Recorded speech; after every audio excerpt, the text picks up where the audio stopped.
Bienvenidos al 12º episodio de Anthropoidesos. En esta ocasión me acompaña Eric Meyenberg, artista plástico establecido. Mucho gusto. Mucho gusto, Niklas. Gracias. ¿Todo bien? Sí. Voy a dar una pequeña introducción de lo que has hecho. En 2004 obtuviste la licenciatura en Artes Visuales de la Escuela Nacional de Artes Plásticas de la UNAM. En 2009 obtuviste la maestría en Artes Visuales por la Universidad de las Artes de Berlín, Alemania, bajo la tutoría de la artista alemana Rebecca Horn. En 2011 recibió la mención honorífica del Premio Centenario en Sonamaco. Ha sido acreedor de la beca Jóvenes Creadores 2012-2013 y de 2 becas más por parte de la FONCA para estudios en el extranjero, así como de la Fundación Colección Jumex durante su estancia en Alemania. Actualmente forma parte del Sistema Nacional de Creadores, además de haber participado en varias residencias artísticas. Eric, ¿cómo fue trabajar con Rebecca Horn? Pues sí, pues fue una experiencia increíble. Primero porque ya estaba un poco cansado del ambiente de la Escuela Nacional de Artes Plásticas. Estaba cansado porque todo era demasiado flojo. Había poco entusiasmo de parte de mis compañeros, de los alumnos. Entonces llegar a Alemania, a la UDK, la Universidad de las Artes, en donde podías ir los 365 días del año y pedir las llaves de tu taller a cualquier hora del día.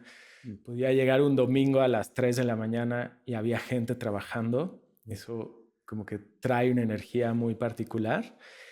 Y obviamente tener un maestro o una maestra de la talla de Rebecca, pues es increíble, ¿no? Tiene, pues primero como un peso grande, ¿no? Era un artista que admiraba mucho.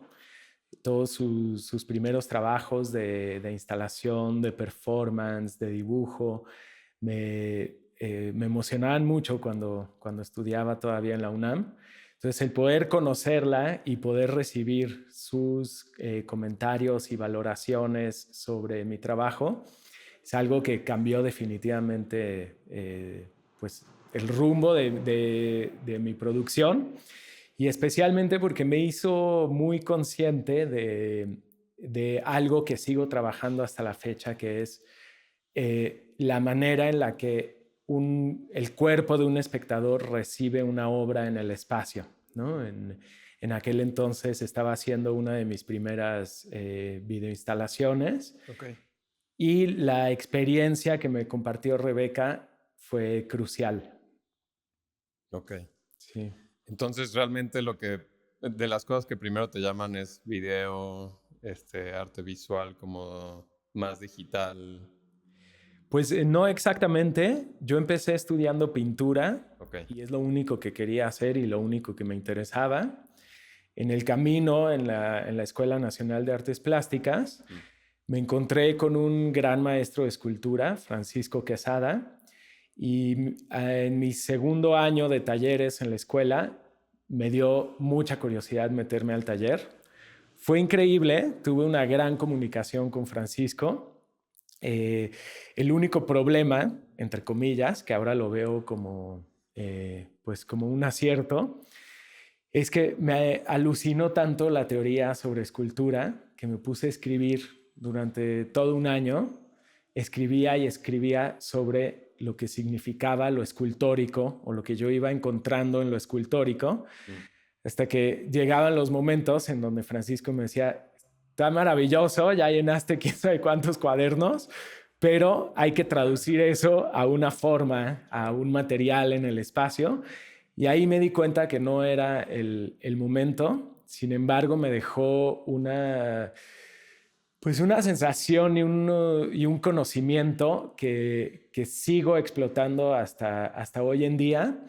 Y de ahí empecé a hacer mis pinturas cada vez más instalativas. Primero incidía sobre los objetos, luego les proyectaba luces, hacía bocetos y luego los pintaba. Okay. Mucha gente me decía, oye, ¿por qué si incides sobre los objetos, por qué no haces escultura? Entonces de ahí fue un paso casi natural hacia la instalación y el video, digamos que fue también un paso natural de la pintura hacia la imagen en movimiento. Okay. Y empecé a explorar con el video otras cosas que me interesaban mucho, que era el paso del tiempo y el sonido, ¿no? Para mí era como poder pintar más lo que le pueda agregar el tiempo, ¿no? Entonces, cuando estoy en ese proceso, termino en la UNAM y llego a Alemania con Rebeca. Y Rebeca, básicamente, desde que vio mi carpeta, que tenía el 90% de pintura y el 10% de fotografía y de instalación, ojeó nada más la carpeta de pintura, la cerró y me dijo, aquí no hacemos pintura, ¿no?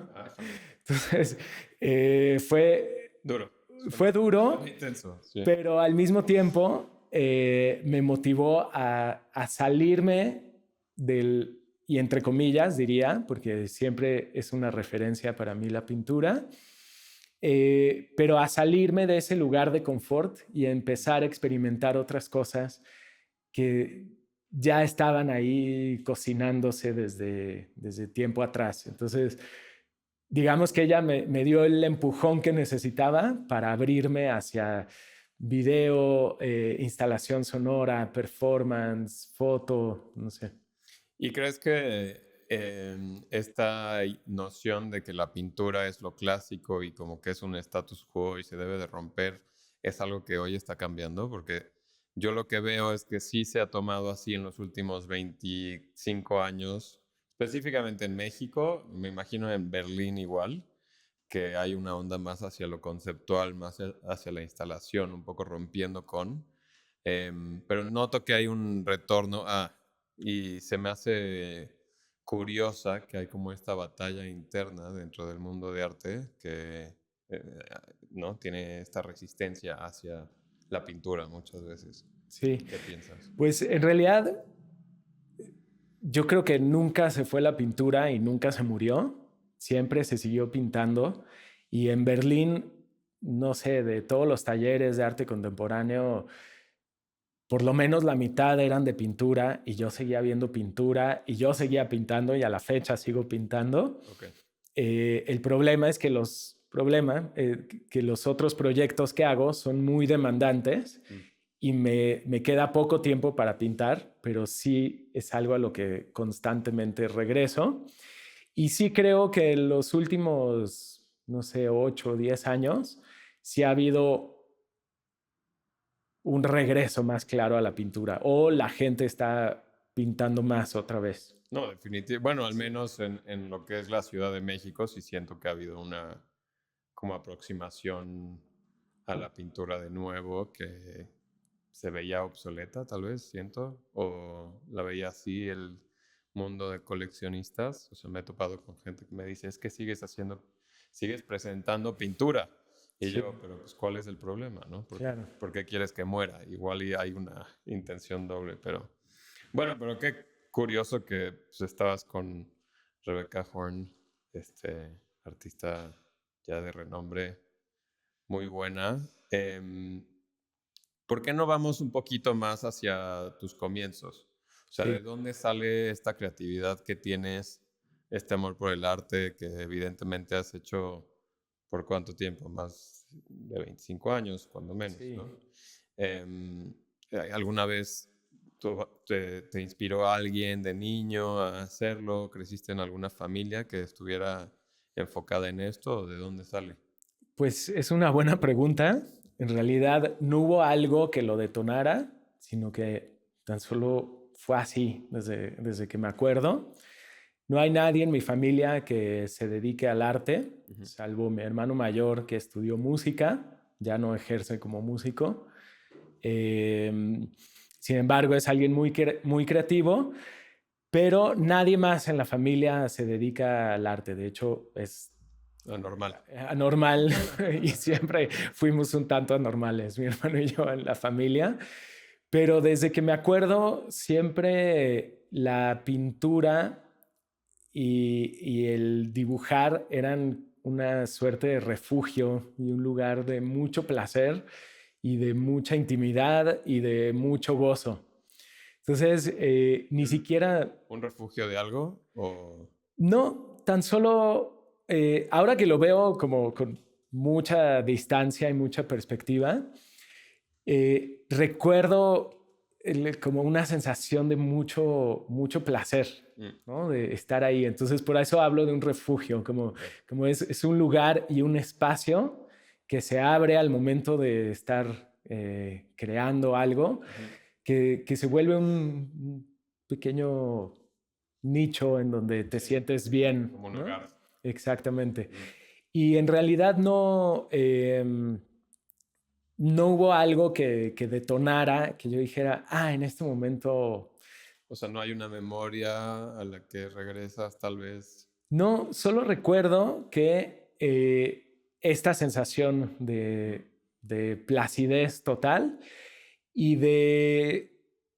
como de acompañamiento. Ok. Que obviamente cuando era niño, imposible elaborarlo así, pero es algo que yo creo que por eso sigo aquí, es algo que va mucho más allá del entendimiento, es algo más físico. Sí, visceral, ¿no? Sí, el ver pintura, por ejemplo, recuerdo que veía pinturas de Rubens y me fascinaban. ¿Por qué? No sé, siendo un niño me encantaban y al mismo tiempo me encantaba escuchar música clásica y era curioso, sí, era curioso porque mi hermano, que es mayor, que te digo que era músico, escuchaba música súper pesada, así rock pesado, metal, yo qué sé. Entonces, a mí que me gustaba escuchar música clásica, pensaba que estaba mal, entonces escuchaba música clásica de closet. ¿no? Pues eras la Entonces, antítesis de tu hermano. totalmente, pero Okay. radical, ¿no? Entonces, algo había ahí en la música que me causaba ese confort y ese placer muy grande. Y no sé, ahora que lo veo a distancia, pienso que hay pues una cosa que uno puede percibir desde niño, aunque no tenga ni la más remota idea sobre la historia del arte, sobre la libertad que te permite el arte y sobre la libertad que está implícita en cualquier obra musical, pictórica, escultórica. Y con libertad te refieres como a justo esta sensación de que te eleva a algo que no es como lo mundano, a un sentido simplemente de expresión que no te pueden juzgar, puedes resguardarte ahí, o hay algún tipo de noción más filosófica metida en esa idea que tienes ahora. Pues un poco todo lo que mencionas y justo ese momento de placidez y de gozo y de deseo, de juego, por ejemplo, ahora me cacho haciendo lo mismo que yo creo que hacen todos los niños cuando están jugando, que haces ruidos.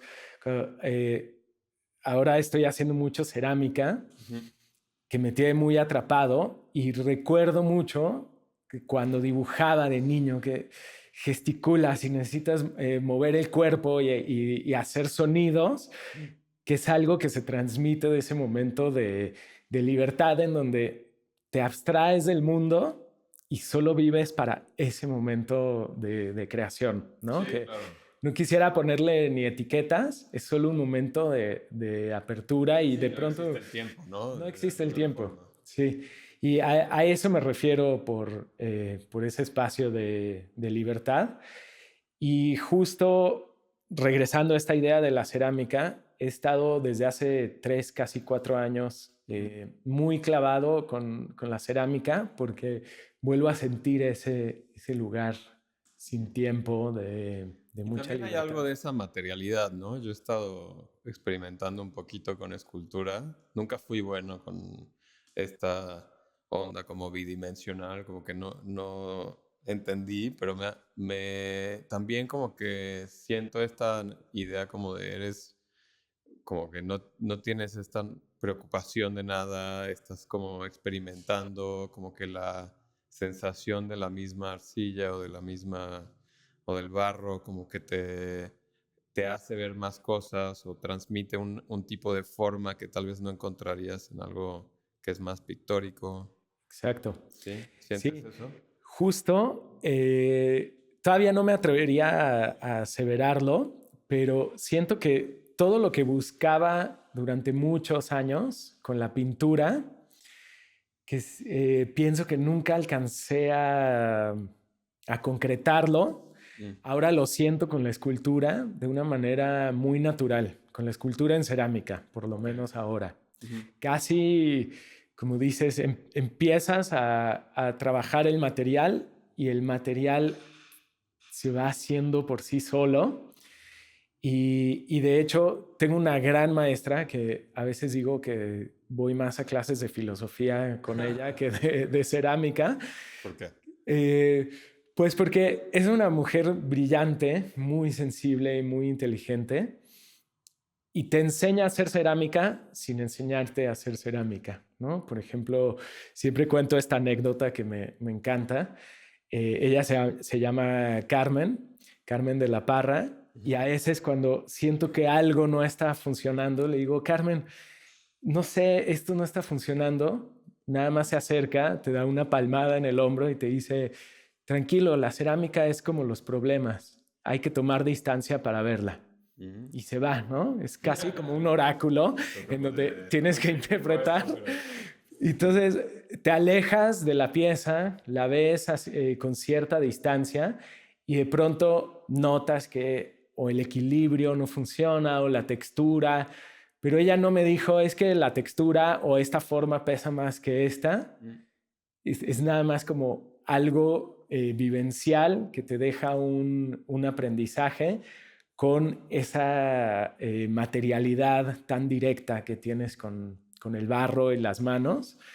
Entonces se vuelve como un aprendizaje casi hasta zen, podría decir. Claro, claro. ¿No?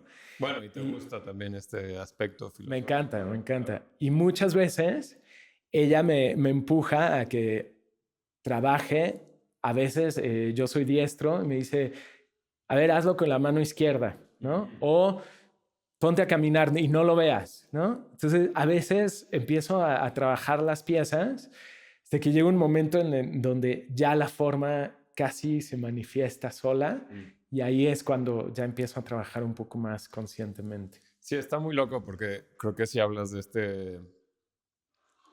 Supongo que ciertos materiales detonan como algún tipo bueno, es un término muy aristotélico, pero como la potencialidad de, ¿no? Y como que las formas que va encontrando tu self, más allá de la mente o lo que sea, como que sí, van creando estas cosas que es difícil explicarse, ¿no? Porque me imagino que llegas a muchas conclusiones de cómo chingados acabé esto, o Sí. cómo es que entendí la conclusión de esta silueta y de la nada ya veo una cosa, ¿no? Digo, somos homínidos, para usar un término antropológico, que, pues no sé, se comunican con materialidades, tecnologías y como que nos impulsan a crear más y más, pero sí es algo súper extraño.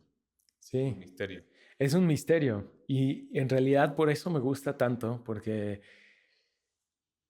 no puedes pensar mucho. El pensamiento quizá viene después, cuando analizas lo que pasó ahí, en ese tiempo sin tiempo y en esas, como dices, condiciones matéricas que tienen potencia de ser algo, ¿no?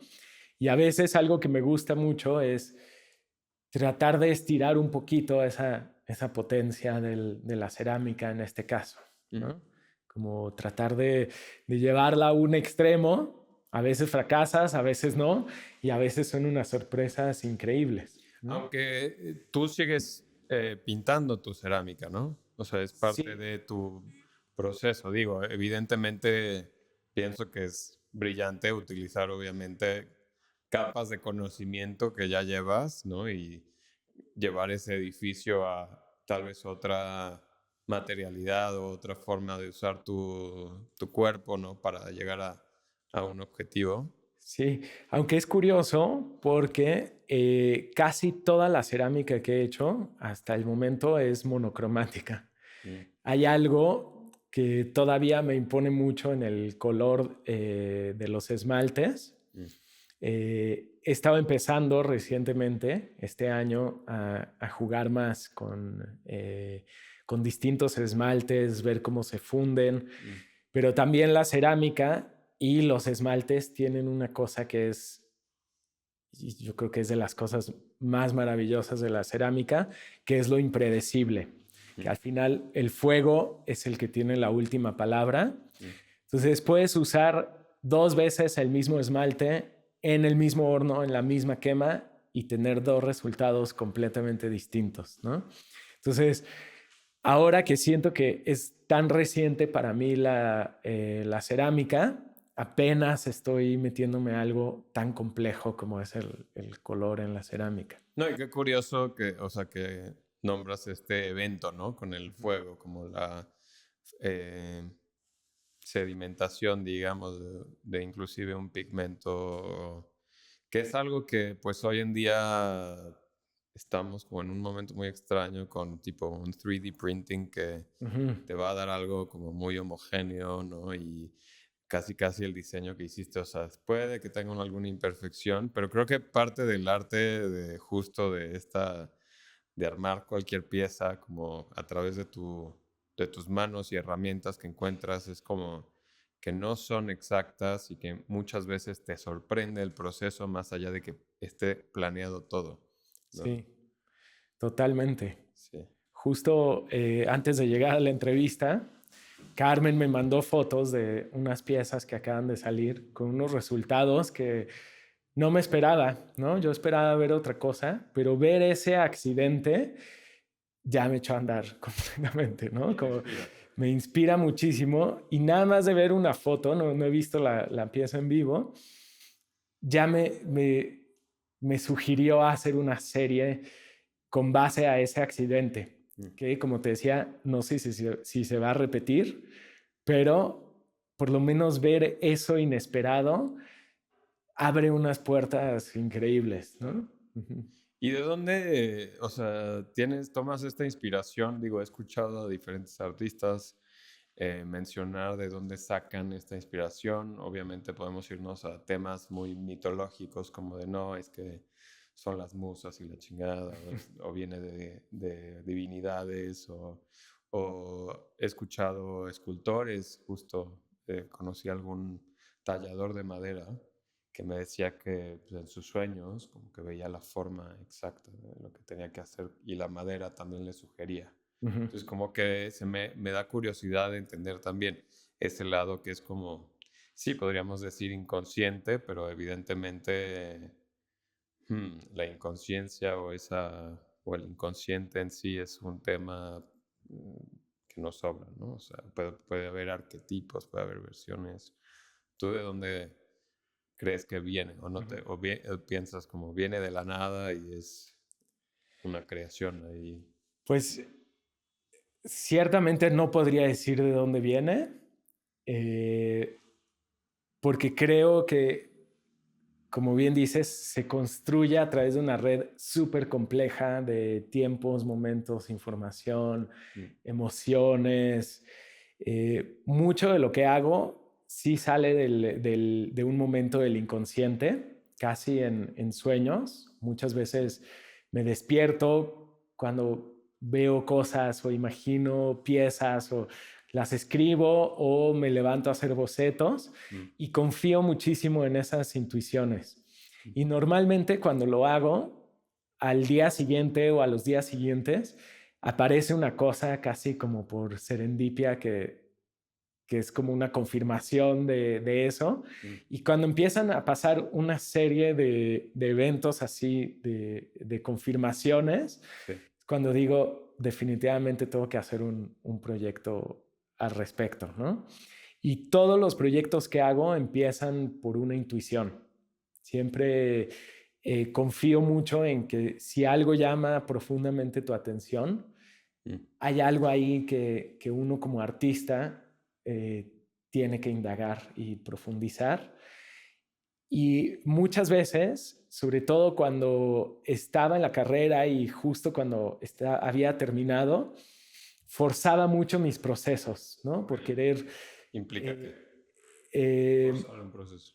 Pues como querer hablar de temas que en realidad no te emocionan, no tienes una intuición, pero como están de moda y ves que la gente está exponiendo cuestiones políticas, entonces como que me forzaba un poco a decir, ok, busquemos un tema político, Okay. ¿no? O, yo debo ser político igual y debo ser mejor en eso probablemente. Sí, y en cuanto más me he separado de eso ya desde hace varios años, principalmente por una experiencia personal de salud que tuve hace varios años, que fue como un parteaguas, y empecé a trabajar más a través de las sensaciones en el cuerpo, de estas intuiciones.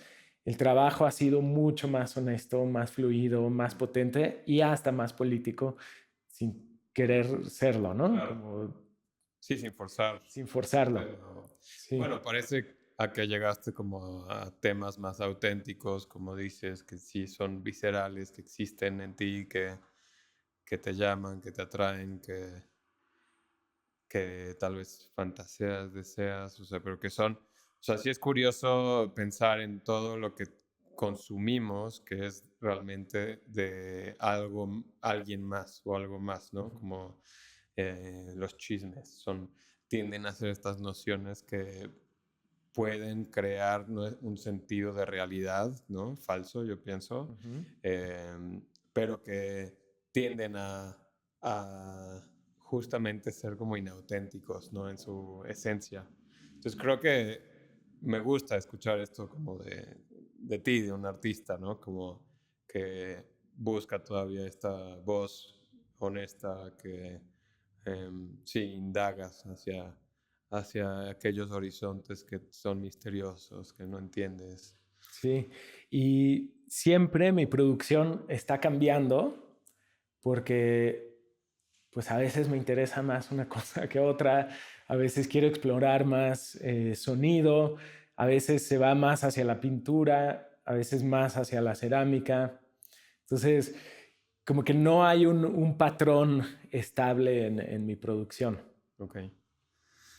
Pues me gustaría que nos lleves un poquito por ese proceso creativo y cómo ha cambiado tu estilo desde que hiciste tu obra in situ, como The Flowers Grow Pale in the Twilight, a Things We Do for Love, A Garden is a Promise, a Ítaca, a tu participación en la 60ª Bienal de Venecia con el Pabellón de México.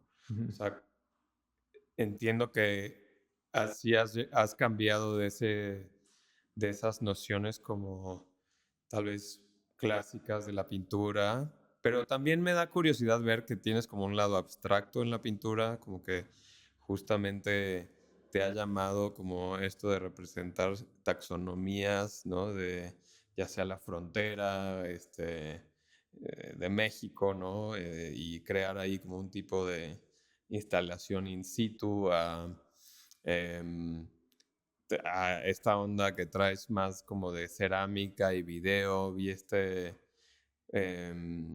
video que tienes como de los militares en México, que también se me hizo curioso y porque usabas también como esta música como muy... ¿Qué artista era? No me acuerdo bien del compositor, literal. De México, bueno, trabajé con un compositor que se llama Alejandro Castaños Ok, y un diseñador sonoro, Félix Blume. órale. Ok. Sí. Pero ¿cuál es, o sea, por qué o sea, entiendo que has ampliado a todo lo posible, porque creo que sacaste como la forma del lino, ¿no? Y del papel, pero, o sea, estás fusionándolo de forma muy curiosa, como dices, estás metiéndolo a sonido, estás metiéndolo a cerámica, estás metiéndolo a una combinación in situ así muy complicada. Por ejemplo, en la obra que hiciste en la frontera, porque no nos dices un poquito más de... Sí, Ya fue hace unos años, pero... sí, creo que fue en 2021 y, por ejemplo, esta pieza, para que intenta explicar un poco el proceso creativo. Estaba pues buscando cosas en internet y de pronto me apareció un artículo científico que me encantó el título. Se llamaba Nature Divided, Scientists United, y era una exploración de algunos científicos norteamericanos sobre cómo está decreciendo la población de distintas especies de plantas y animales que habitan a lo largo de la frontera. Entonces me pareció interesantísimo, era un documento bastante breve, pero publicaban todos los resultados científicos en un Excel, datos duros, de todas las especies con nombres científicos y demás. Y es algo que siempre me ha gustado. Hago un pequeño paréntesis. Cuando era adolescente, me gustaba tanto la biología, mis clases de biología, que fue el único momento de mi vida en donde dudé si debería estudiar arte o biología o algo de ciencias naturales o hasta medicina, lo pensaba, ¿no? Entonces, sí, es algo que me interesa mucho, la ciencia y la manera de recopilar datos y de abstraer la información de la realidad y concretarla en datos duros de la ciencia. Y siempre he tratado de combinarlo un poco con el arte. Entonces, cuando veo estos datos y encuentro una columna del estatus de estas poblaciones y empiezo a ver que de todas estas especies, la mayoría decía decreasing, decreasing, decreasing, decreasing, fue como una especie de ritmo visual que me atrapó, ¿no? Que me produjo casi hasta una especie de dolor físico, de malestar. Y dije, yo quiero hacer algo con esto, me parece alarmante, ¿no? Sí, claro, entonces, perfecto. Sí. Vocearlo. Entonces empecé a buscar esas especies en internet, buscar imágenes, y pues me conmovió muchísimo ver que todas estas especies podrían desaparecer o están a punto de desaparecer. Me metí a una página que se llama The Red List, la lista roja de extinción, y puedes ver dentro de los que están en peligro de extinción hay distintos niveles. Entonces, cuando veo estas especies, las imprimo, las tengo en mi estudio puestas sobre el muro, las imágenes, había desde anfibios, cactáceas, árboles, peces y demás, pues lo que veo es un mapa de color, ¿no? Dije, qué maravilla y qué tristeza que estas combinaciones de color tan específicas van a desaparecer. Y me llegó esta idea de un gabinete de curiosidades del siglo XIX, es decir, ¿por qué no coleccionar todos estos colores antes de que desaparezcan, ¿no? Entonces hice por ahí algunas piezas hasta que de pronto dije, pues el lugar más idóneo para plasmar esto, el mejor lienzo para hacerlo, es sobre el muro fronterizo entre México y Estados Unidos, que es este gran objeto de metal de 6 metros y en algunas ocasiones de 8 metros de altura, que está acelerando este proceso de extinción de las especies al momento de dividir la conectividad entre los paisajes, las zonas de apareamiento, de fuentes de agua, de alimento. Entonces fue todo un proceso de hacer las gestiones para conseguir el permiso, bocetos, etcétera, etcétera, hasta llegar a realizar la obra. Sí, qué locura. Digo, es un tema importantísimo porque pues, al final sí habla como de este deterioro de las especies por una ficción humana que se ha sedimentado en esta gran reja, ¿no? Bueno, columnas, ¿no? Que están dividiendo realmente un lugar al otro, donde rompe completamente con la naturalidad de un lugar, con la ecología, con un ecosistema sano. Con todo, sí. Con todo, ¿no? Y qué curioso que, bueno, nosotros nos metemos narrativas mitológicas sobre cómo definir una nación-estado con otra, cómo debemos de dividirnos con cierto purismo, ¿no? Pero es muy fuerte, siento que esta imagen, Sí. Al ver tus estudios, justo dije, qué loco, porque sí, también estás metiendo como estos colores que te ayudan a imaginar la escena de una forma, como dices, abstracta, con data, pero al mismo tiempo llega a un nivel de belleza que tal vez sí es más conceptual, tal vez sí es más abstracto, pero también tiene algo real, ¿no? Sí. Sí, es lidiar con lo real, ¿no? Y qué bueno que lo mencionas porque todo mi trabajo siempre tiene ese juego. Un poco lo que decías con la pintura, yo no estoy peleado para nada con la pintura, ni mucho menos con la estética de las obras de arte. Y siento que es un arma súper potente la estética o lo estético.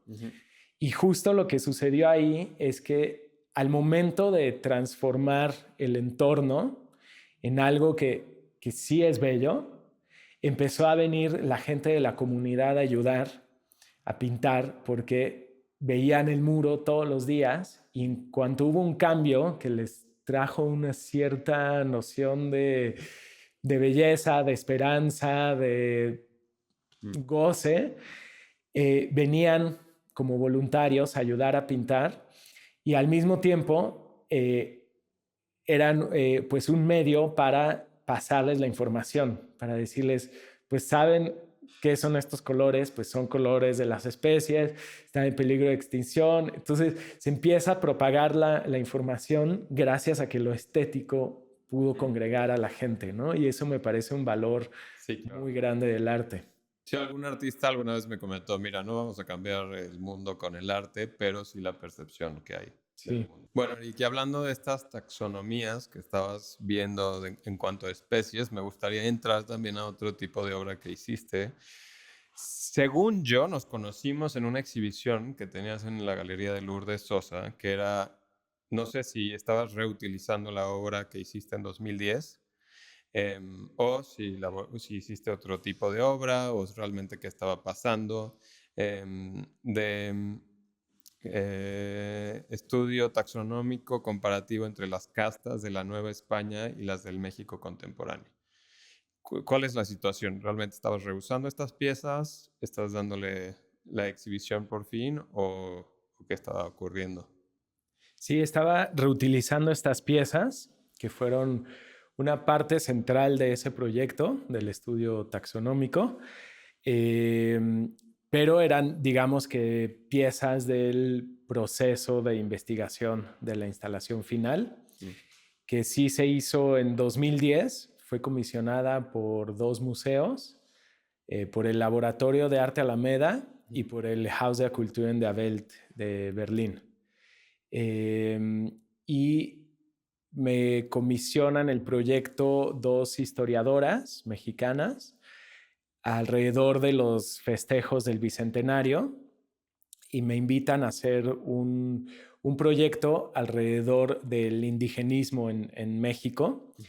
Y decidí concentrarme en un personaje que me fascina en la historia de México, que es Manuel Gamio, es conocido como el padre de la antropología en México, que pues tiene pros, contras, intentó entender el vasto territorio topográfico y demográfico de México, con una intención de incluir todas estas variables. Muy complejo, un proyecto bastante ambicioso y yo creo que muy difícil de realizar, para incluir a todas estas poblaciones en su especificidad, ¿no? Como no decir indígena, es lo mismo los del sur que del norte.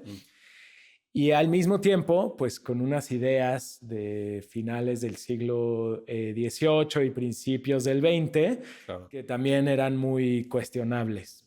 Pero como la craneología existía en esta época como pseudociencia. Exacto. Existía como la antropología física. Sí, como la necesidad de identificar de dónde vienen otros humanos con esta teoría darwinista social, ¿no? Más como hacia Spencer, ¿no? Sí.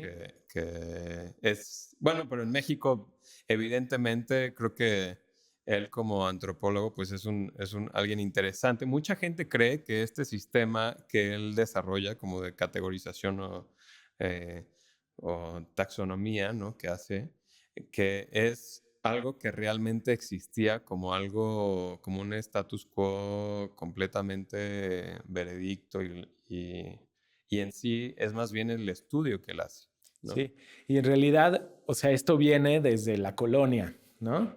Que justo le pongo este título de estudio taxonómico porque me encuentro varios de estos cuadros de castas, que eran los cuadros que mandaban a hacer de la colonia, de los reyes en España, para representar la vida social en las colonias. Resultan unos documentos antropológicos interesantísimos, en donde no solo ves la fisionomía de las tres razas y la mezcla entre las tres razas, sino la vestimenta y las supuestas actividades a las que se dedicaba cada una de estas razas, ¿no? Evidentemente, entre más negros, más pobres, más borrachos, jugadores, y entre más blancos, más propios, ¿no? más propios, la vestimenta cambia. Son unos cuadros interesantísimos, ¿no? Sí, claro. Eh, Que es importante mencionar, creo que desde un aspecto antropológico de hoy en día, que ni un sentido de raza existe, ni como algo que puedas probar científicamente, ni como inclusive la especiación que hace Darwin es complicada, ¿no? Esta categorización pero sí es curioso este instante porque nos recuerda de esta separación de sociedades o cómo se tenía que representar a este mundo escondido o visible a el reino de España en aquel entonces, ¿no? Como pues sí, durante el Nuevo España, ¿no? Digo, sí. Nueva España. Y justo lo que decías, como de utilizar la antropología física, las mediciones del cuerpo de las distintas poblaciones, como una herramienta para jerarquizar a la sociedad, ¿no? Entonces, todos estos datos eran tomados como una verdad de por qué los negros tenían que ser esclavos o los indígenas sirvientes y demás, ¿no? Y en muchos de estos cuadros de castas es terrible ver que está toda esta ecología social de castas y de mezclas entre personas, pero lo ponen al mismo tiempo que frutas y verduras. Claro. Entonces, de ahí esta idea de hacer una cuestión taxonómica. Y lo que hice fue sacar estos resultados que según esto eran muy precisos del siglo XIX, pero eran de una absurda precisión, como decir que un saltapatrás tenía 87.75% de sangre blanca, ¿no? Unos porcentajes tan absurdos. Entonces, recupero toda esta información y la comparo con unos resultados genéticos de un proyecto que lanza Felipe Calderón precisamente para los festejos del Bicentenario, que se llamaba Mapa del Estudio Genómico de los Mexicanos o algo así, ¿no? Que obviamente era un absurdo, porque lo único que dijo es que somos una mezcla de razas, como si no lo supiéramos antes.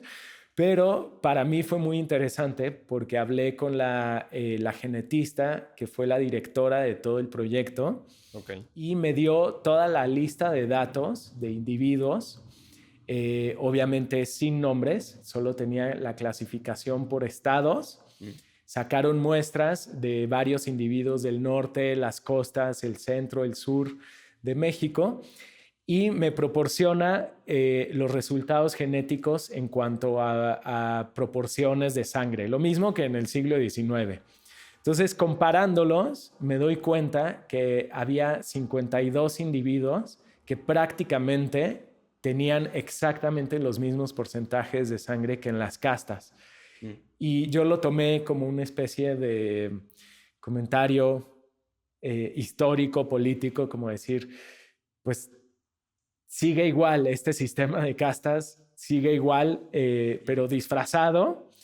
Y lo que comentábamos hace hace unos minutos sobre mis procesos artísticos, de cómo llevar esta información dura científica a una experiencia estética. Y lo que me interesaba era ver si se está hablando de color, cómo poder llevar esta situación histórico, racial, clasista de México, de la historia de México, a una instalación de luz con color. Ah, wow. En donde igual clasificas como estos diferentes tonos a través de diferentes colores. Pues utilicé un sistema que también era como bastante duro y cerrado, pero el resultado estético era bastante potente. Utilicé LEDs porque la teoría de los LEDs es que funciona con 3 colores, RGB, rojo, verde y azul. Rojo lo identifiqué o lo relacioné con la sangre indígena, verde para la sangre africana y azul para la sangre española. Y regresando un poco a Manuel Gamio, él decía que si las 3 razas pudieran estar juntas en el mismo espacio y a la misma intensidad, otra cosa sería. Entonces, lo tomo esto, lo traduzco a la lógica de funcionamiento de los LEDs, que es a partir de estos 3 colores se puede generar toda la gama de colores que hay por los distintos porcentajes de cada uno de los 3 colores, pero cuando estos 3 colores se encienden al mismo tiempo y a la misma intensidad, generan luz blanca, que era como este momento utópico de Manuel Gamio. Entonces, de todos estos anillos de LEDs que estaban suspendidos, entre más abajo llegaban, tenían más sangre africana, y entre más arriba, más sangre europea, blanca. Iban haciendo todas las combinaciones hasta que todo se volvía blanco y era casi como un blanco celestial. Pero en ese momento me doy cuenta que una vez más ese estado de pureza y ese estado utópico vuelve a ser la noción de blanco. Entonces se iba todo a negros y volvían a empezar las mezclas que estaban programadas de las castas y del México contemporáneo. Órale. Qué viajesote. Sí. Y también como tecnológico que metiste. Sí. Ese, perdón que te interrumpa, era justo de ese tipo de proyectos en donde me forzaba un poco a querer meter lo político, lo histórico, con datos precisos, duros. Y no es que no me interesara. De hecho, Manuel Gamio, como te decía, es un personaje que me fascinaba, ¿no? Curiosamente, mientras estaba en la UNAM, hice mi servicio social en el Instituto Indigenista Interamericano, que tenía toda la biblioteca de Manuel Gamio, y gran parte de mi trabajo en el servicio social era digitalizar la obra de Manuel Gamio. Entonces leía mucho sobre él y me fascinaba, ¿no? Entonces, no es que no me interesara, sino que forcé ciertas cosas. Claro. ¿No? Sí, qué curioso. Igual me gustaría mencionar como otros aspectos como antropológicos que mencionas, ¿no? A través de esta lectura, como que hablan de una antropología actual, porque obviamente quiero que la audiencia entienda que estas son nociones que existían en 1800, ¿no? Y que fueron cambiando con el tiempo, y que al mismo tiempo eso hizo que se confrontaran estas nociones a un nivel muy problemático, ¿no? En donde se dio una noción como de fantasía o ficción, ¿no? Por ejemplo, esta idea de que la sangre es lo que transmite como la raza, porque realmente viene de estas nociones del lineaje, ¿no? Y de tener la sangre como azul, porque las élites, ya sea en Francia o donde fuese, no tomaban el sol, mientras los campesinos sí. Entonces era una forma de diferenciar como socialmente, ¿no? Pero Karl Landsteiner era un médico austriaco que en 1901 descubre realmente que tenemos en la sangre, ¿no? Y más bien se da cuenta que existen estos pues, glóbulos rojos, blancos, etcétera, pero también un tipo de sangre que llamamos como A positivo, A negativo, o AB, ¿no? Y a través de ese descubrimiento también hay una reevaluación de la antropología, ¿no? Que es muy compleja y es muy difícil tener que cambiar todos los estratos y mitologías que nos hemos metido para darle esta nueva narrativa que esté más de acuerdo con el mundo real. Es muy difícil, creo que para nosotros como humanos, relacionarnos a ese mundo que siempre hemos narrado, ¿no? A nuestras formas, les hemos metido cuestiones ya sean bíblicas o míticas, ¿no? Hemos querido que, porque han sido estos medios simbólicos, ¿no? Por ejemplo, el uso de sangre en cierta situación o como pintura o ya sea como de otras formas. O para la feminidad o para la guerra, ¿no? Siempre han sido cuestiones ahí mucho más cargadas, simbólicas, en vez de lo real, ¿no? Pues saludcita, mi Eric. Salud, Niklas. Qué gusto tenerte en el podcast. La Un verdad es gusto estar aquí. que llevaba diciéndote que tenías que venir al podcast hace un rato y por fin logramos armarlo. Sí. Para que veas que sí existe, es algo real.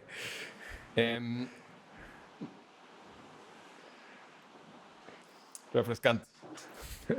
Bueno, hablando de estos temas justo antropológicos, también quería nombrar, y no me canso de nombrar este libro que acaba de salir de un griego, pues ya medio neoyorquino, que según yo da clases en NYU, porque me equivoqué, que se llama Stefanos Geroulanos. No lo conozco. No, y Stefanos, o sea, es un gran intelectual, viene más de historia, ¿no? Entonces, pues es profesor de historia en la facultad, etcétera.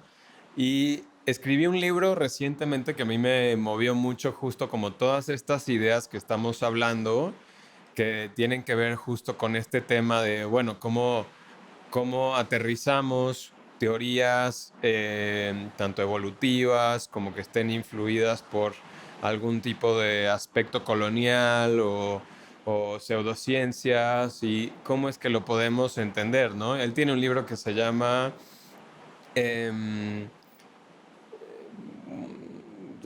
no me acuerdo perfecto, pero se trata básicamente de cuestionar cómo entendemos esta noción de prehistoria. Geroulanos dice que desde 1850, un poco antes, 830, cuando empieza a ver estas nociones como evolutivas, cuando se empieza a descubrir como que la geología pues tiene una realidad mucho más antigua de lo que se había pensado en la Tierra, como esta idea de selección natural y selección artificial que trae Darwin, ¿no? O sea, como que empiezan a agarrar diferentes antropólogos, geólogos, arqueólogos, como estas nociones de dónde venían los primitivos y la prehistoria. Y él menciona algo súper interesante. Dice que como en el intelectualismo o pseudociencia de la época europea, específicamente inglesa, ¿no? Existía como esta noción de que lo más primitivo del humano, ¿no? Y lo más primordial, porque encontraron como estos residuos de huesos y más en el Congo, ¿no? Hablaba de que eso explicaba o justificaba el hecho de que estas sociedades no tenían, bueno, un monoteísmo, ¿no? Entonces que eso estaba muy linkeado pues, con la civilización, quién es desarrollado y quién no es desarrollado. Y luego también empiezan a tratar de explicarse justo como al hombre que existe en nuestro continente, ¿no? En lo que llamamos hoy en día América, que es un gran tema de discusión. Justamente sé que el Museo Franz Mayer tiene una exhibición o tuvo el mes pasado una exhibición sobre este concepto y cómo cambió, siempre como un término que se usó desde esta versión como europeizada. Pero Geroulanos habla de que la mención de el indígena, ¿no? Y con esta noción que utilizamos de que provenía de la India y no sé qué que traía Colombo, realmente pues viene con esta idea de que el hombre del Paleolítico comparte algo con el mundo de América, ¿no? Los no europeos tienen esto, que siguen usando lanzas y no sé qué, y esto los une directamente como al Paleolítico europeo, ¿no? Entonces ahí es donde como tratan de coincidir con la historia, ¿no? Para justificar en dónde están ellos en este avance científico y la chingada, ¿no? Pero bueno, se me hace un tema importante como esta justificación de por qué nos vemos como nos vemos o cómo se usa justamente la prehistoria para la geopolítica, ¿no? Lo hablamos en otro podcast con Chavis Mármol, donde mencioné que Bush, cuando se va a invadir, según yo, Irak o Afganistán, literal menciona, vamos a bombardearlos de regreso a la edad de piedra, ¿no? Entonces, como que lo que empieza a ver Gerulanos es que estos conceptos se utilizan mayoritariamente con un fondo Peyorativo. geopolítico, ¿no? Es como por el poder, para mencionar, mira, nosotros sí somos los que estamos al frente de la historia y ustedes siguen en el pasado. Entonces eso se justifica. Y lo curioso es que sí, este antropólogo que mencionas, ¿no? Mexicano de la época, también vive esta cuestión como de tratar de justificar cómo ver justo como a estos diferentes humanos que se encuentran en este continente, ¿no? Específicamente en la Nueva España, y cómo es que, bueno, simboliza, ¿no? el pasado, primordial, ¿no? Y bueno, se mete a muchas teorías así. Se me hace muy importante como autor ahorita. Te lo recomiendo 100%. Luego te mando el título para que sí lo Por favor. Pero bueno. Al final estás usando esta noción taxonómica para hablar de todos los temas que logras ver en el mundo en general, ¿no?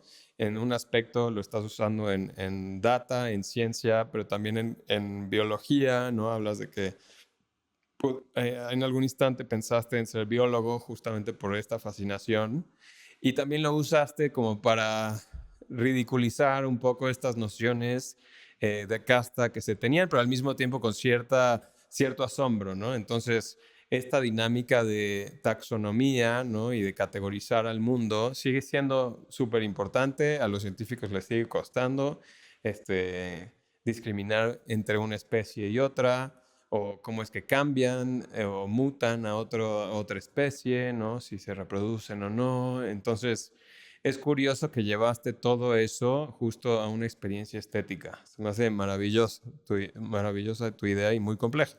Gracias. Sí, la verdad es que para mí fue muy importante poder, iba a decir reducir, pero no sé si sea el término correcto, sino traducir todos estos datos tan complejos, tan llenos de historia, de tantas capas, a una experiencia que todos podríamos compartir, que es la luz de color, ¿no?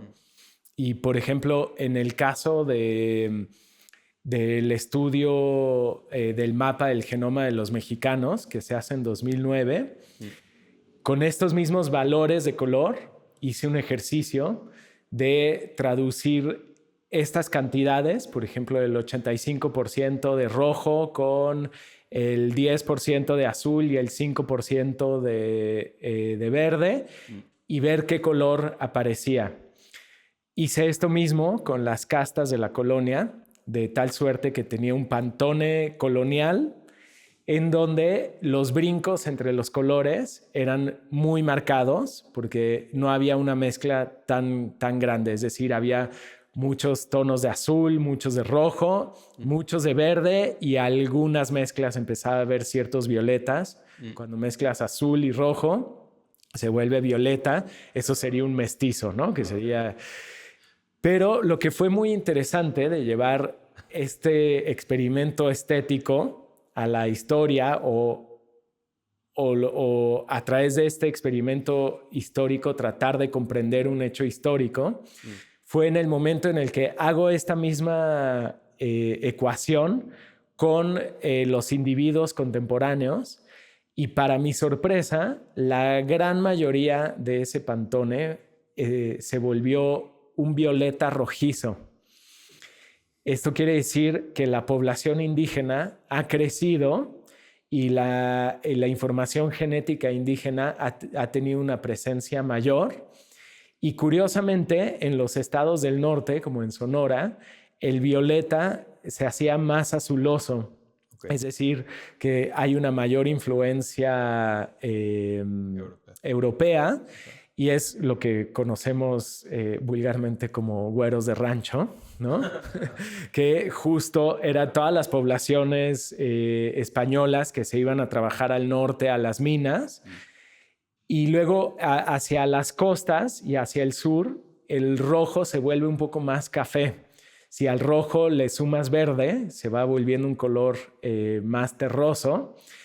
Y solo a través de los colores uno puede fácilmente hacerse una imagen, una fotografía del ambiente social de la gente, ¿no? Y de las razas que uno conoce en las costas con mayor influencia afroamericana o en el norte, como decía, que hay más rubios, yo qué sé, ¿no? Entonces me pareció interesantísimo que ver un mapa de color te deja ver un mapa histórico, temporal, de cómo ha sido la evolución del mexicano hasta hoy en día. Ya, sí, qué curioso. También hay un dato que lo hemos mencionado también en otro capítulo del podcast que se me hace muy curioso que digas que se vuelve como un violeta, que es porque escuché a algún pensador ahí decir como que nosotros no vemos literal la gama de violeta, sino que nuestro cerebro, al no entender como el tipo de verde que es, crea un color que no existe, que es el violeta. Es un color que no vemos realmente, sino que es como una gama óptica que literal no reconocemos. Pero es como ese color, y no sé, me da mucha curiosidad encontrar no sé, este color, sí que es como la antítesis de un verde o algo así que no podemos ver como el color que empezamos a reconocer. El color del mestizo. Exacto. Sí. Qué raro esto. Sí, está rarísimo. Sí. Que de hecho a mí me alucinaba pensar que en realidad los colores que se ven en la instalación, uno claramente puede ver, bueno, violeta, aunque ahora con lo que acabas de decir puede ser discutible, pero a lo que voy es que los anillos de policarbonato, que es un tipo de plástico transparente que conformaban la instalación, tenían las tiras de LED al interior y se prendían, por ejemplo, no sé, al 80% de azul y los otros porcentajes restantes, pero uno no veía ese azul, sino lo que ve en las paredes es la mezcla óptica de todos los porcentajes. Entonces, como que el color está más bien en la cabeza, ¿no? Es nada más... El reflejo o en la sombra. Inclusive. Exacto, como la suma óptica de la luz que se proyecta en las paredes, eso lo lee el cerebro y lo traduce a un color, ¿no? Cosa que me parecía fascinante. Sí, bueno, le mete a otro nivel. Sí. Bueno, cambiemos un poquillo de tema. Me encantó que llegamos a temas bastante antropológicos y justo por esto quería invitarte igual al podcast, porque siento que la primera vez que hablamos, te digo que fue en esa exhibición, dije yo, igual y por fin puedo hablar con alguien de estas cosas y no parezco un güey extraño que es todo geek sobre estos temas. Pero bueno, igual conecta con este tema y con lo que te pregunté ya, pero juegas siempre con nociones bastante conceptuales. ¿Crees que tu personalidad tiene más bien como este carácter hacia lo más conceptual, donde encuentras más narrativas? Dices que escribes también. Entonces, ¿encuentras eso en tu obra? Como dices, con tu maestra de escultura, ¿no? Que querías... sí, maestro escultor. Con Rebeca. No, sí era con el maestro escultor, sí. Sí, que te decía como, no, pues ya te echaste una teoría al respecto, pero ¿cómo llegas a aterrizarlo? Pero ¿crees que hay un componente ahí de tu tipo de personalidad, psicología, mente, no sé cómo decirlo, conciencia, que se va más hacia ese tipo de tema, a pesar de siempre mostrar algo muy visceral, que es el color y lo abstracto? Pues yo siento que es bastante balanceado en mi caso y casi te iba a decir que procuro que sea balanceado, pero ni siquiera puedo aseverar eso. Sale casi natural, porque muchas veces intento hacer un proyecto, como te decía, primero por una intuición, luego ponerme a investigar y ahora ya sé, ya empiezo a reconocerme en los momentos en los que empiezo a escudarme en la información, ¿no? Y a traducir información. Entonces llega un momento en donde paro la investigación y dejo que todos esos datos, más lo que me hicieron sentir, más lo que me hicieron pensar, más las imágenes que fui recolectando en el proceso, objetos, lo que sea, empiecen a crear un universo. Y ahora estoy dejando más que las cosas se construyan, muy parecido a lo que hablábamos de la cerámica. Sí, me suena a que estás metiéndote a ese tema. Sí, como dejar, aun cuando sea video, aun cuando sea pintura, dejar que la cosa sea y después tratar de meterle palabras a eso que ya tengo enfrente y no al revés, ¿no? No tratar de ilustrar un concepto, sino sacar ideas de algo físico, real o incluso una emoción que es difícil como definirlo, pero primero sentirlo, percibirlo, para después tratar de aterrizarlo en un concepto. O sea, a pesar de que te hayan llegado como ideas justo bien planteadas y lo que sea, digo, supongo que es como una tesis, ¿no? Que escribes y que tiendes a tener que hacer muchos drafts como al respecto, ¿no? Como darte ese espacio para digerir, ¿no? Y ver que el consejo que te daba igual tu maestra. Sí, de cerámica, Carmen. Sí. Exacto. Sí. Pero bueno, me parece interesante, porque sí noto, o sea, este tipo de obra que platicamos de forma tan antropológica y tal, siento que requiere, sí, como mucha teoría, estar muy picado con estas nociones y me intriga mucho justo saber que estuviste en estos archivos, ¿no? Bueno, sí. Interesante. Y no sé, justo para hacer una contraposición, el proyecto que presenté en el Pabellón de México en la Bienal de Venecia el año pasado. Qué felicidades de nuevo. Muchas gracias. Importante y admirable y espero, a pesar de que seas como a veces un título o un nombre, que hayas tenido una gran experiencia y sensación al estar ahí acompañado de grandes artistas, ¿no? Que han seleccionado. Sí. Muchas gracias. Sí, es una experiencia muy intensa, pero maravillosa. Y justo ahí hablo de una situación migratoria. Trabajé con una familia de migrantes albaneses que se muda al norte de Italia tratando de huir del desastre post la caída de una dictadura comunista en Albania. Ok. Antes, posiblemente, me hubiera fijado más en los datos duros históricos, los porcentajes de migración de albaneses a Italia, la comparativa con los migrantes mexicanos a Estados Unidos. Pero justo lo que te decía, estoy en otra manera de aproximarme a esos eventos que me interesan, que me mueven, que llaman mi atención, mi intuición. Y lo que me movió principalmente a trabajar con esta familia no fue por la cuestión histórico-política, sino porque tenía una relación personal con esta familia.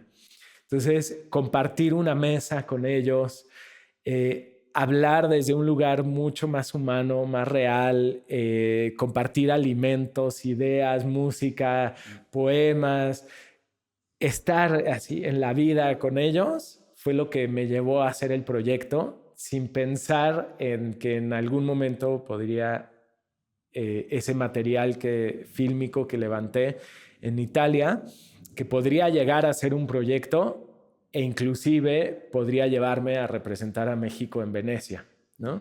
Entonces fue una cosa mucho más personal, intuitiva, que a priori pensar, ok, vamos a hacer un proyecto sobre migración, qué migración nos interesa, sino que todas las ideas salieron después de haber tenido una experiencia real, humana, con este grupo de personas. Sí, que creo habla justo de esa aproximación que es auténtica y debe tener un artista o quien sea realmente, ya en mi visión, ¿no? Que no tiene esta noción como inauténtica de, no, pues, trabajo ya pensando en el fin por el que trabajo, ¿no? Sino que en el mismo desarrollo existe esta humanidad y estos temas más esenciales. Exactamente. Que justo, o sea, realmente para mí las nociones bueno, uno me da mucha curiosidad que nombras como a una familia albanesa en Italia, que es un lugar muy cercano a Italia, ¿no? Realmente, y sí no es parte de la Unión Europea, pero también tiene estos como valores, pero sí viene de esta historia más comunista, soviética, etcétera. Sí. Pero pues se me hace muy importante que tu obra habla justo de desplazamiento, de cómo es que ponemos fronteras y realmente esa noción es algo como purista, algo que trata de, como hablábamos, de negar que alguien más puede ser consciente, pensante, amante, puede ser sensible, ¿no? O sea, me parece que vivimos en una sociedad donde hay guerras, donde hay desplazamientos muy fuertes que tiene la gente y también su identidad tiene ese desplazamiento, ¿no?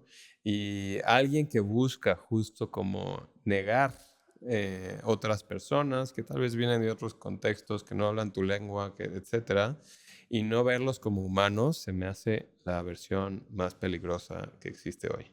Totalmente.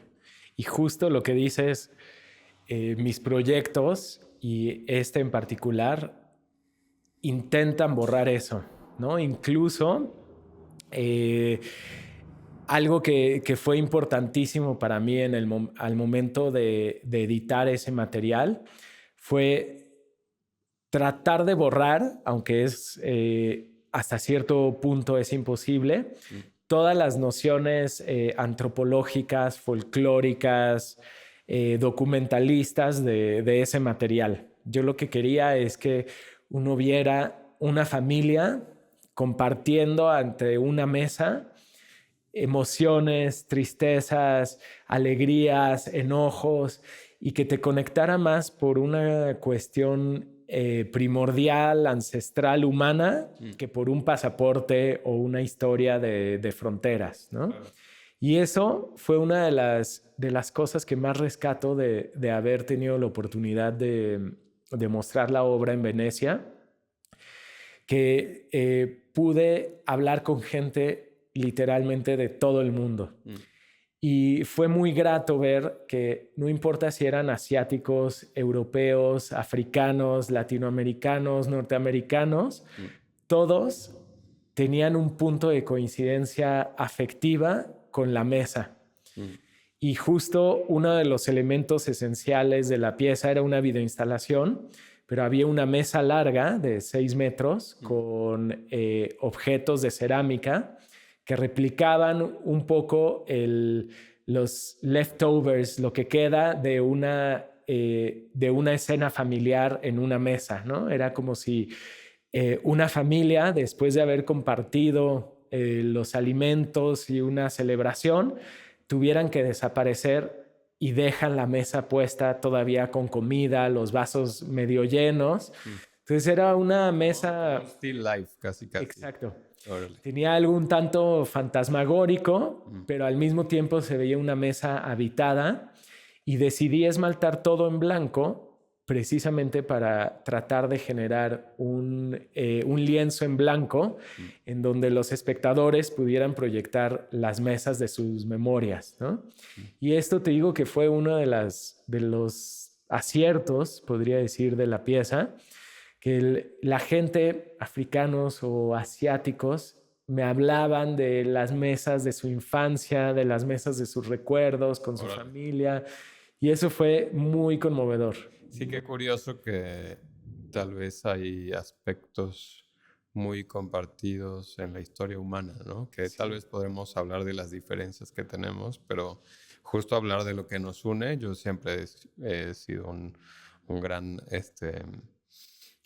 apoyador de cosas que unen a la humanidad, no que la diferencian, que la enemizan, ¿no? O sea, exacto. y bueno, obviamente la Bienal, según entiendo del año pasado, tenía como tema principal justo esta noción como de minoría/indigenismo, ¿no? Que fue parte de un proceso. Mucha gente siento que lo criticó, ¿no? Tal vez que venían de un contexto más europeizado y tal, como de, ay, es que esto es como un romanticismo de, o no sé qué. Sí. Escuché algunas críticas, pero por otro lado, siento que pues evidentemente no se ha dado nunca un marcapiés de esto, ¿no? No hay un parteaguas que hable realmente de... O sea, hoy en día sí se vuelve un tema más común, pero es un gran parteaguas para hablar de estos temas. Que son problemáticos a su forma, ¿no? O sea, sí, por donde lo tomes, como lo tomes, claro, son problemáticos. Claro. Y sí, el título de la Bienal era Extranjeros por todas partes. Esta idea de que a donde vayas, eres extranjero y a donde vayas o en donde estés vas a ser extranjero. Y lo que fue interesante de este concepto de Adriano Pedrosa, que vale decir que es la primera vez que en la Bienal de Venecia, en sus 120 años de historia, escogen por primera vez a un curador latinoamericano. Brasileiro era. Brasileño, sí. Y sí fue muy criticada porque en realidad creo que no logró sanar, si es que el arte puede hacerlo, esa brecha que él quería cortar. Al contrario, yo creo que en muchos casos se hizo hasta más grande.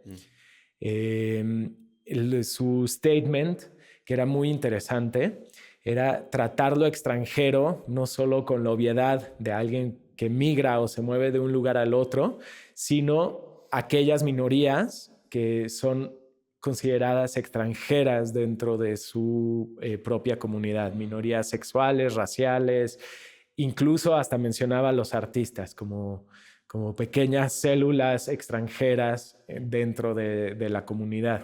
Social. Sí, entonces creo que el statement era mucho más interesante de lo que se pudo lograr en la exposición. Pero bueno, supongo que también estos temas se abordan a su tiempo y en cada cultura toma justo un momentum muy específico, ¿no? Como hablabas de que en una conversación externa que ganó justo el premio el colectivo australiano, ¿no?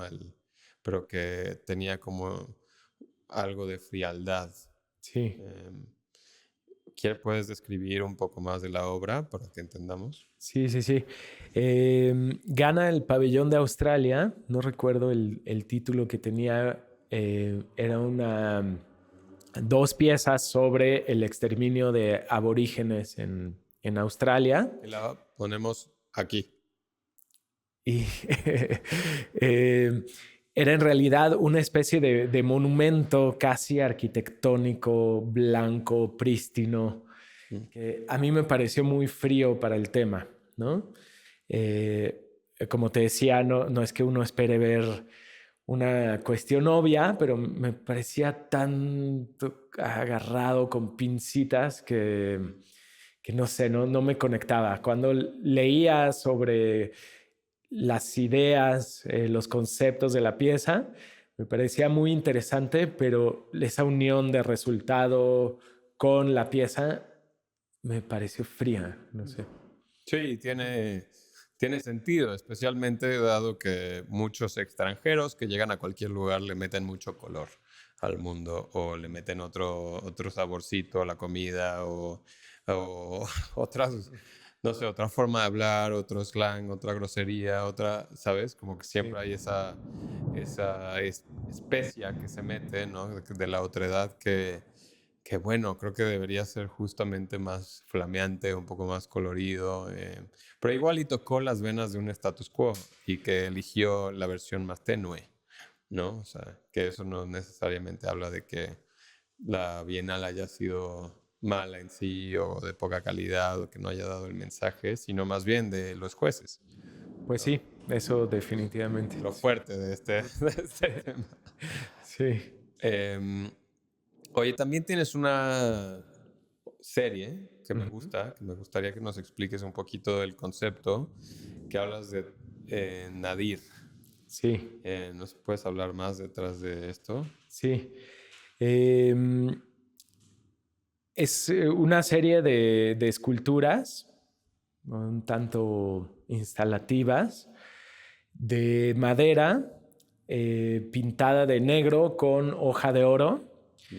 Esto lo hice después de una experiencia hace varios años, como 13 años, tuve cáncer y evidentemente fue una experiencia profunda que me tocó en muchos niveles. Claro. Y pues hay una realidad física de tener que habitar, quieras o no, tu cuerpo o ser más consciente de que estás habitando un cuerpo. Claro. Y bueno, en el proceso de estar en quimioterapia, encontré un término que me sorprendió mucho. Me sorprendió por el término en sí, pero sobre todo porque en medicina, en oncología en específico, utilizaran un término tan poético para hablar de un proceso en medicina y de un proceso tan fuerte. Cuando te administran quimioterapia, los medicamentos los absorbe el cuerpo y tardan unos días en activarse. Cuando se activan, empiezan a matar células, no solo las células cancerígenas, sino todas las células, por eso es que se te cae el pelo, pierdes las defensas, etcétera, etcétera. Y justo ese momento, cuando se activan los medicamentos, lo llaman nadir, que es una palabra árabe que designa el lado opuesto del cenit. El cenit es el lado del sol, es la parte de arriba, mientras que el nadir es la parte inferior de esa esfera y es el lado de la oscuridad, o se le ha llamado también el sol negro o el lado oscuro. Entonces, me parecía increíble pensar en estos dos lados en una misma esfera o en una misma experiencia. Y estas piezas hablan un poco de eso, de ese lado que refleja la luz con la hoja de oro y ese lado oscuro que las absorbe. Son piezas un tanto transitables. Entonces, al momento de moverte, puedes experimentar, ver o distintas tonalidades de oscuridad, porque eso también sucede, o distintos niveles de luz. Wow. Sí. Qué fuerte. Y sí, justo después de un periodo de oscuridad, que empieza un restablecimiento del equilibrio celular, del sistema, empiezas a sentirte muy bien, ¿no? Okay. Pero increíblemente bien, fueron de mis momentos favoritos, okay. Porque es una alegría, es casi como que las células entran en una especie de éxtasis de recuperación, que es muy particular, ¿no? Entonces pasas de los horrores que uno escucha siempre de la quimio a un estado exaltado de bienestar y de emoción. Qué fuerte. Uh-huh. Pues me alegra que haya salido de esa experiencia específica. Gracias. O de ese estado, supongo, corporeal, ¿no? Porque sí. Al final es verdad lo que dices, como habitamos un cuerpo, muchas veces olvidamos que no somos realmente esta noción de mente que está separada del cuerpo, o que existe algo fuera. Para mí siempre es importante como entender que somos corporeales, que somos extendidos, que en eso habitamos, en eso vivimos, en eso nos movemos y eso somos, ¿no? Entonces, que ese bienestar o malestar o lo que sea siempre está acompañado, ¿no? Y podemos tener experiencias trascendentales, eso es increíble, obviamente, y también inframundo, ¿no? Uh-huh. Y sentir el infierno en el cuerpo, pero es importante como aterrizar estas ideas, me parece. Sí, totalmente. Y fue justo esta experiencia la que generó ese cambio en mi proceso de trabajo. Uh-huh. Como decir, caray, estás habitando un cuerpo que en realidad todo el misterio está en el cuerpo, ¿no? Hay que escuchar un poco más al cuerpo. Y en ese momento no es que dejara de hacer investigaciones, porque es algo que disfruto mucho, me gusta mucho leer sobre historia, sobre cuestiones sociales, sobre biología, pero he tratado de encontrar esos límites o ese balance entre... aterrizar las ideas. Sí. Wow. Sí, sí, sí. Qué fuerte.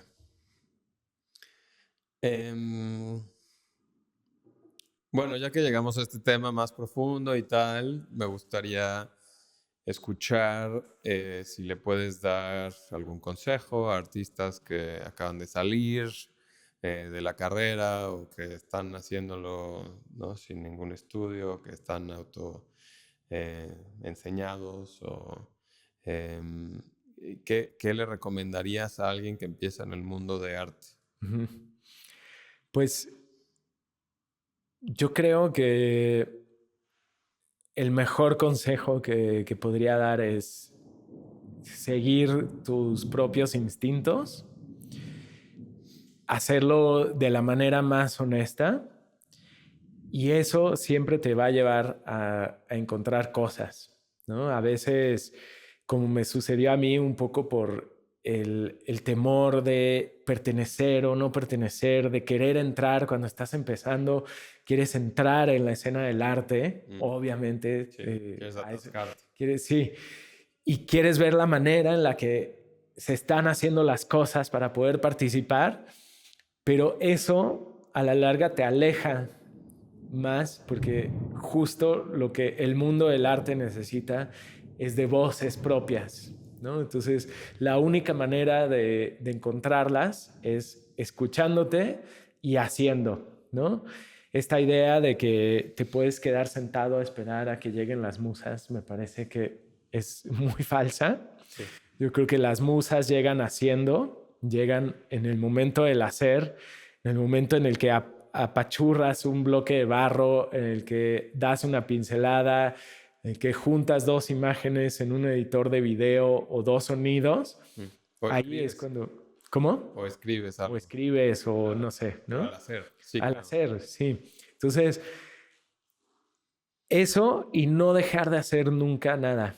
Hay muchas veces que uno, precisamente porque tiene cierto temor de qué estás haciendo, que te limitas y no haces, y creo que es importantísimo dejar los prejuicios a un lado y hacer. Y ese hacer te va dictando un camino y una manera de ir construyendo un lenguaje, un estilo, una voz. Es como una especie de termómetro que te deja ver qué dirección quieres tomar y qué te está moviendo del mundo, en qué momento, por qué, no sé. Un termómetro, me gusta. Sí, estoy de acuerdo y creo que muchas tendencias filosóficas hablan mucho de como lo estático del ser, como si existiera esta noción justo inmovible, objetiva, etcétera.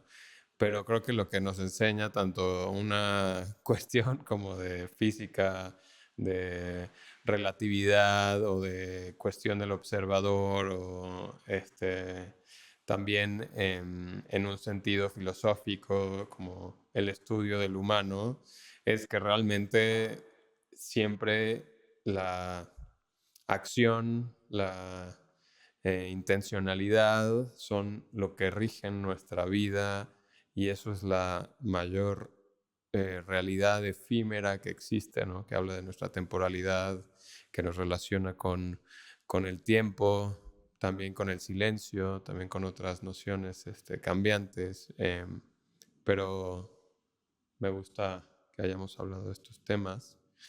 También quería mencionar algunas, sé que pasamos de algo súper como auténtico, pero también quiero nombrar como instituciones en las que has estado que me parecen como interesantes. En el caso de México, sé que has estado en el MUAC, ¿no?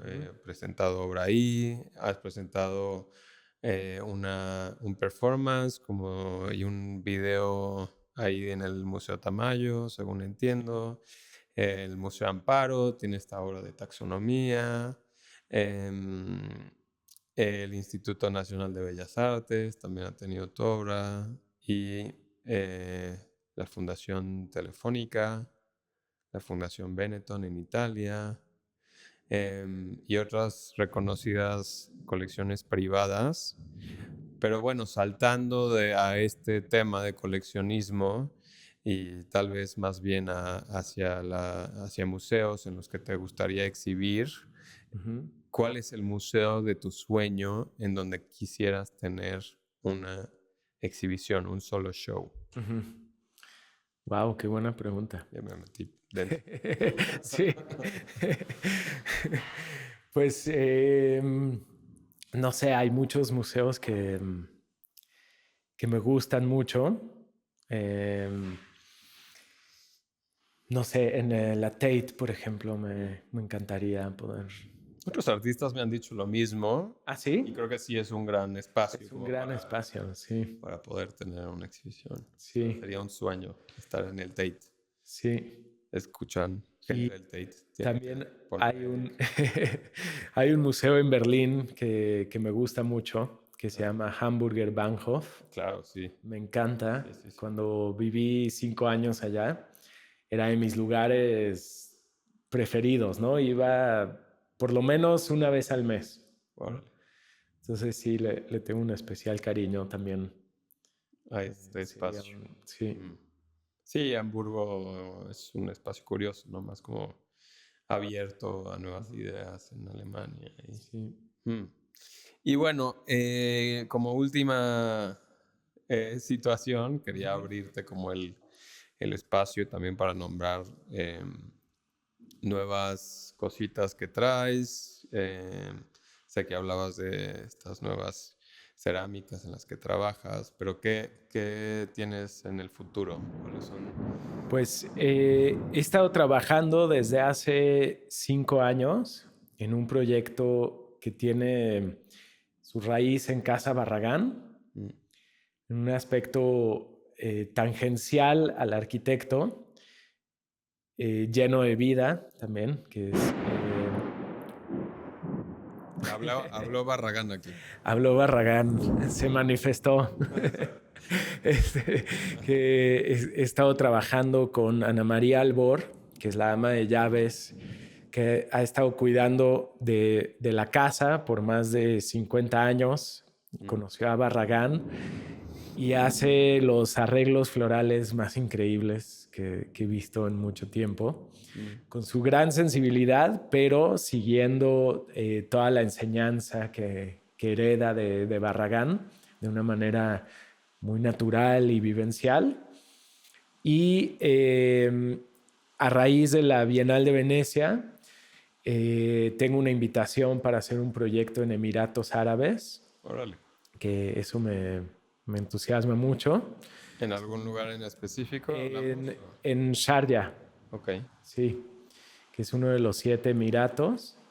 Y estoy apenas aterrizando la propuesta, pero sí tiene que ver con cerámica, con video, con cuestiones ecológicas y de migración también.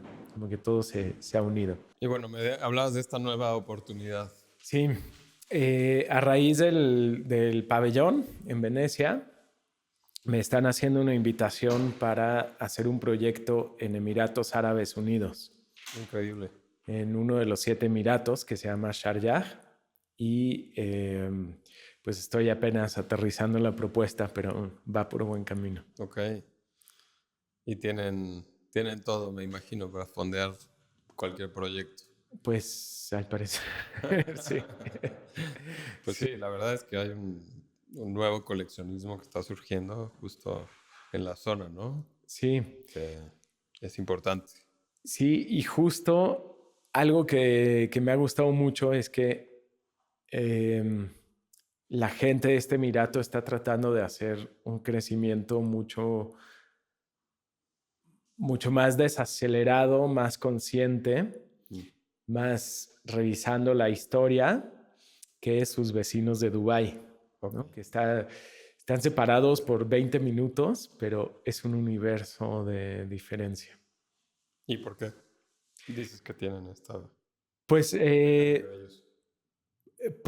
tienen un interés en conservar las tradiciones, pero no como una pieza de museo, sino como un entendimiento de cómo pueden hacerse las cosas y cómo se han hecho históricamente para innovar, pero no innovar a la velocidad y descaradamente como ha sucedido en Dubái, ¿no? Que es levantar una ciudad súper high-tech en 3 minutos y hacer algo completamente desconectado del planeta entero, ¿no?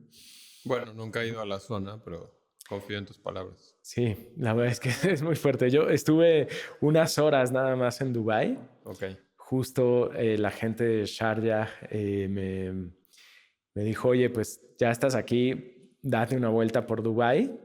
Después entendí por qué antes de tomar mi vuelo estuve unas 5 horas por ahí. Y sí, el primer contacto es muy impresionante, pero de pronto cuando reparas en que eso que estás viendo está en medio del desierto, es la cosa más... Es como una aberración. Sí, supongo que, bueno, tienen todos estos nuevos proyectos, pero no sé en dónde en la región se está creando la ciudad que va pasando con este muro de... Me parece que es en Arabia Saudita. Ok, otro lugar. Bueno. Sí.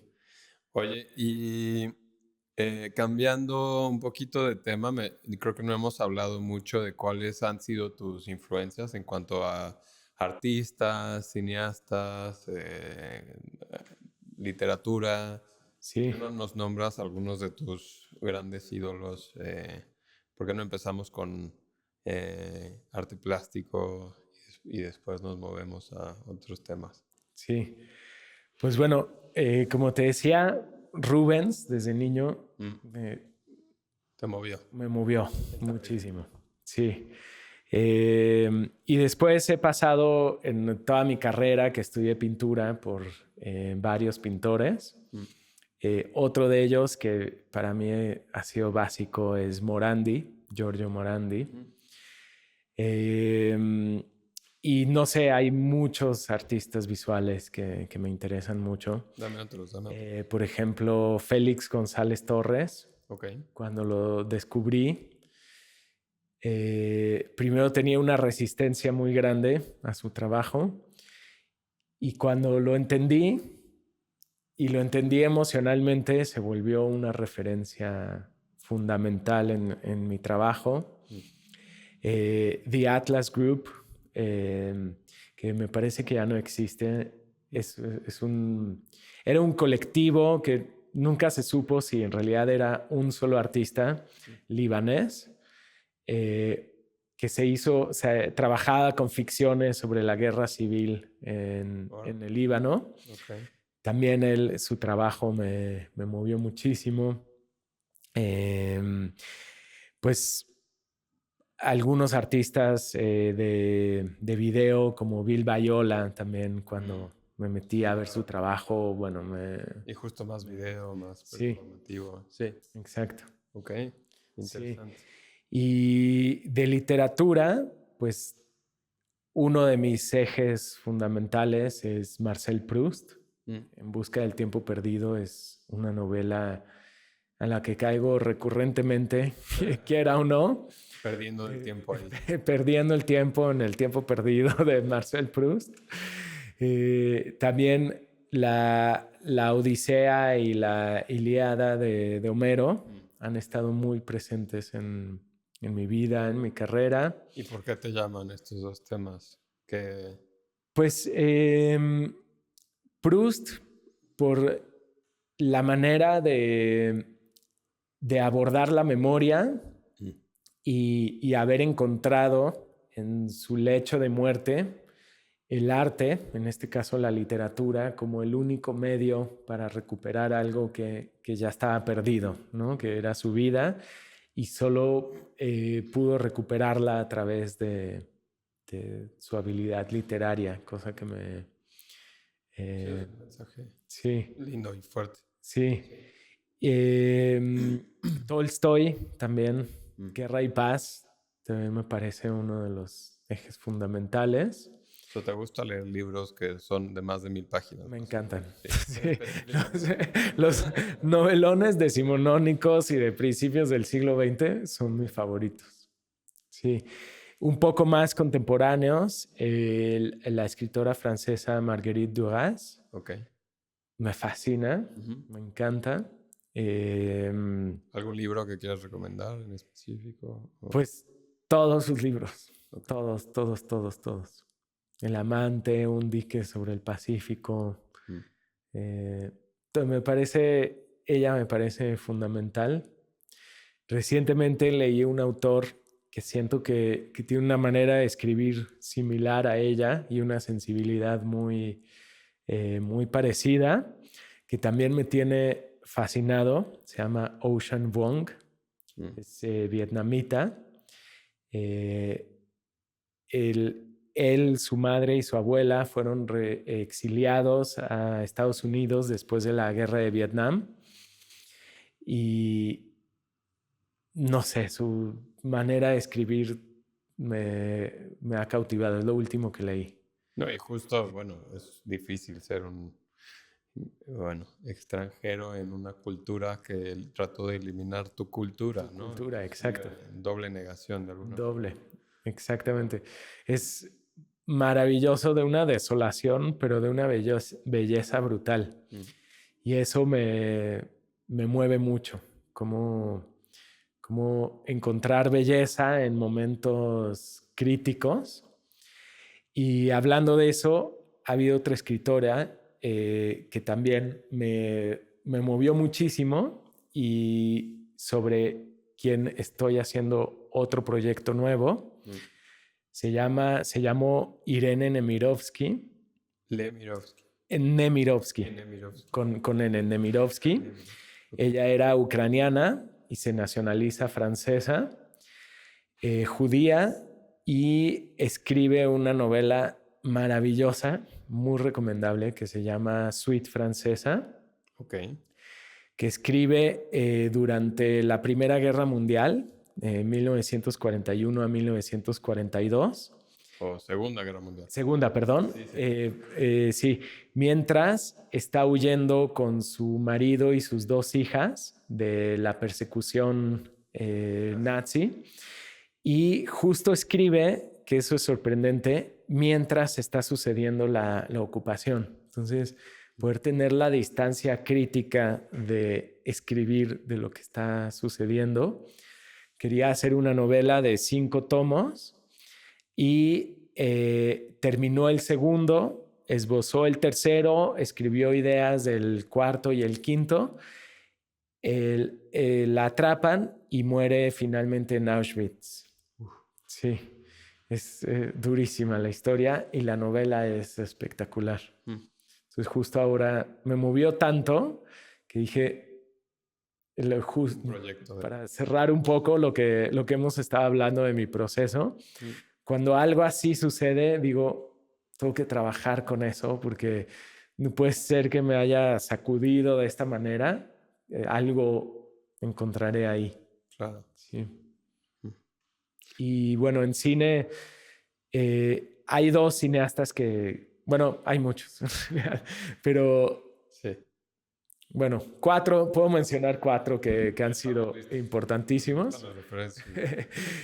Tarkovsky, okay.